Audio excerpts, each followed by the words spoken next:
ज्ञानेश्वरी अध्याय 1 भाग 4 पाचजन्य ऋषिकेशी। माऊली कुरुक्षेत्रावरील युद्धाच्या सुरुवातीचे दृश्य आपल्यापुढे उभे करत आहे। ते वर्णन वाचून जणू काही आपल्यापुढे आत्ताच ते युद्ध सुरू होणार आहे असे वाटते। माऊली म्हणतात, कौरव पांडवांची विराट सेना युद्धासाठी सज्ज होऊन एकमेकांसमोर उभी ठाकली।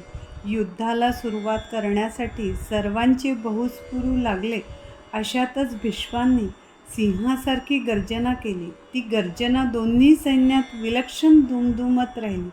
तिचा प्रतिध्वनीही आकाशात न मावता पुन्हा पुन्हा उठू लागला। तो प्रतिध्वनी उठत असताच वीरवृत्तीच्या बलाने स्फुरण येऊन भीष्मांनी आपला शंख वाजवला। ते दोन्ही आवाज मिळाले तेव्हा त्रैलोक्याच्या कांठळ्या बसल्या। त्यावेळी जणू काय आकाशच तुटून पडते की काय असे वाटते। त्यामुळे आकाश धडाडले, सागर उसळला आणि स्थावर जंगम थरथर कापू लागले। त्या मोठ्या आवाजाच्या नादाने डोंगरातील दऱ्या दणाणून सोडल्या। इतक्यात त्या सैन्यात रणवाद्ये वाजू लागली। नाना प्रकारची रणवाद्ये जिकडे तिकडे इतकी भयंकर व कर्कश वाजू लागल्याने मी म्हणणाऱ्यांनाही तो महाप्रलय वाटला। योद्धे आवेशाने दंड ठोकू लागले। कोणी चिडून एकमेकांना युद्धासाठी हाका मारू लागले। मदोमत्त हत्ती आवरेनासे झाले। तेथे अशा स्थितीत यमास सुद्धा धाक पडला। गर्भगळीत होऊन त्याचे पाय लटपटू लागले। विजयाचा गाभा असलेला अर्जुनाचा रथ महातेजाने भांडारत होता। त्याला वेगात गरुडाची बरोबरी करणारे 4 घोडे जुंपून होते।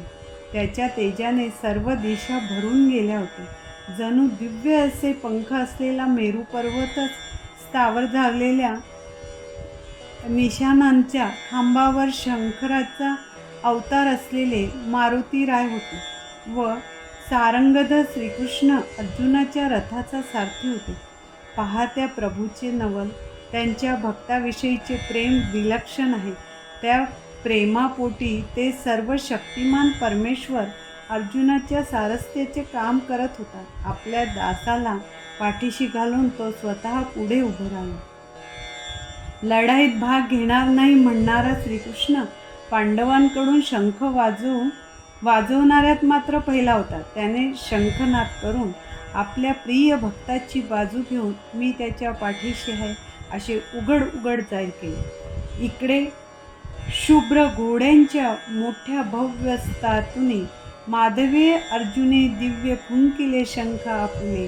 पाचजन्य ऋषिकेशे देवदत्त धनंजय पौंडो तो फुंकिला भीमे महाशंख महाबळे।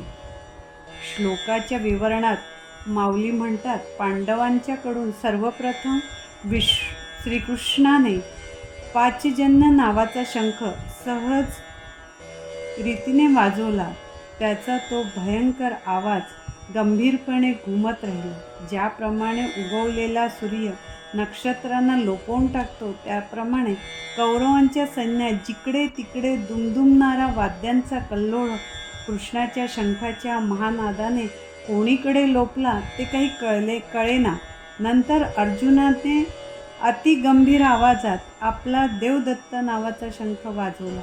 ते दोन्हीही अचाट आवाज जेव्हा एकत्र मिळाले तेव्हा ते सर्व ब्रह्मांड शतचूर्ण होते की काय असे वाटू लागले। त्यानंतर पांडव सेनेतील योद्ध्यांनी आपापले शंख मोठ्या आवेशाने वाजवले। त्या मोठ्या घोषाच्या दणदणाऱ्या तिन्ही लोक डळमळू लागले।